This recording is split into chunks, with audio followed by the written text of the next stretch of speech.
టాలీవుడ్ కొన్నేళ్ల పాటు ఊపూపింది Goa beauty Ileana. Super star Mahesh Babu సరసన పోకిరి చిత్రంతో తెలుగు చలన చిత్ర పరిశ్రమలో సంచలనంగా మారింది. స్టార్ హీరోల సరసన నటించి సౌత్ అగ్ర హీరోయిన్గా ఎదిగింది. తనకంటూ ప్రేక్షకుల్లో మంచి క్రేజ్ దక్కించుకుంది. కాని కొన్నాళ్లు ఇలియానా సౌత్ ఫిల్మ్ ఇండస్ట్రీలో కనిపించడం లేదు. కేవలం బాలీవుడ్ చిత్రాల్లోనే నటిస్తూ వస్తోంది. మళ్లీ తెలుగు చిత్రాల్లో ఎప్పుడూ నటిస్తుందా అని ఆమె అభిమానులు ఎదురు చూస్తూ ఉన్నారు.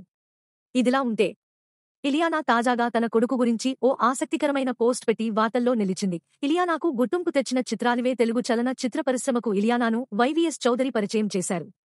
ఉస్తాద్ రామ్ పోతినేని సరసన దేవదాస్ చిత్రంలో నటించి టాలీవుడ్లో అడుగుపెట్టింది. తొలి చిత్రంతోనే ప్రేక్షకుల్లో మంచి క్రేజ్ను సొంతం చేసుకుంది. తెలుగమ్మాయిలా మెరిసి ఆడియన్స్ హృదయాలను గెలుచుకుంది. ఇక ఆ తర్వాత మహేష్ బాబు, పవన్ కళ్యాణ్, జూ ఎన్టీఆర్, అల్లు అర్జున్, ప్రభాస్, రవి తేజ వంటి స్టార్ హీరోల సరసన నటించి మెప్పించింది. పోకిరి, జల్సా, కిక్, జులాయి వంటి గుర్తుండిపోయే సినిమాల్లో నటించింది. రహస్యంగా పెళ్లి చేసుకున్న ఇలియానా డిక్రూజ్ 2019 వరకు ఆస్ట్రేలియన్ ఫోటోగ్రాఫర్ ఆండ్రూ నీబోన్తో ప్రేమాయణం సాగించింది. 2 ఏళ్ల గాఢమైన ప్రేమ తర్వాత ఇలియానా అతనికి బ్రేకప్ చెప్పింది. ఆ తర్వాత మైఖేల్ డోనాల్ అనే ఫారెన్ వ్యక్తితో 2023లో ఏకంగా రహస్యంగా పెళ్లి చేసుకుంది. అదే ఏడాది ఆగస్టులో పండంటి మగ బిడ్డకు జన్మనిచ్చింది. తన కొడుకు సంబంధించిన ఫోటోలను కూడా గతంలో ఇలియానే స్వయంగా అభిమానులతో పంచుకుంది. కన్న కొడుకుపై ఇలియానా పోస్ట్ ఇలా. 2 ఏళ్ల వయస్సు ఉన్న తన కొడుకు గురించి ఇలియానా డిక్రూజ్ తాజాగా ఆసక్తికరమైన పోస్ట్ పెట్టింది. తన ప్రేమ కోసం ఎదురుచూసేలా తన కొడుకును పెంచబోనని చెప్పింది. ఏ తల్లిదండ్రులైనా తమ ప్రేమను పిల్లలు కోరుకోవాలని ఎప్పుడూ అనుకోకూడదని చెప్పుకొచ్చింది.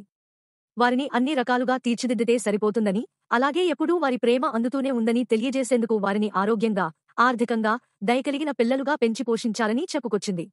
ఇలా తనకు కొడుకు గురించి ఇన్స్టాలో తనకు ఎదురైన ప్రశ్నకు చెప్పుకొచ్చింది. ఆ పోస్ట్ను తన ఇన్స్టాగ్రామ్ స్టోరీలోనూ షేర్ చేయడం ఇప్పుడు హాట్ టాపిక్గా మారింది. ఇక ఇలియానా ఇప్పుడు ప్రెగ్నెన్సీతో ఉందని, తన రెండో బిడ్డ కోసం ఎదురుచూస్తోందని తెలుస్తోంది. తెలుగు సినిమాలకు నో. ఓన్లీ బాలీవుడ్. ఇలియానా డిక్రూజ్ 2012 తర్వాత సౌత్ చిత్రాల్లో నటించడం ఆపేసింది. కోలీవుడ్లో జరిగిన ఒక ఘటనతో ఆమెకు దక్షిణాది చిత్ర పరిశ్రమ నుంచి అవకాశాలు ఆగిపోయాయి. దీంతో అప్పటినుంచి బాలీవుడ్లోనే వరుసగా సినిమాలు చేసుకుంటూ వచ్చింది. మధ్యలో కరోనాకు ముందు అమర్ అక్బర్ ఆంటోనీ చిత్రంతో తిరిగి టాలీవుడ్కు రీఎంట్రీ ఇచ్చింది. ఆ తర్వాత మళ్లీ హిందీ బాటనే పట్టింది.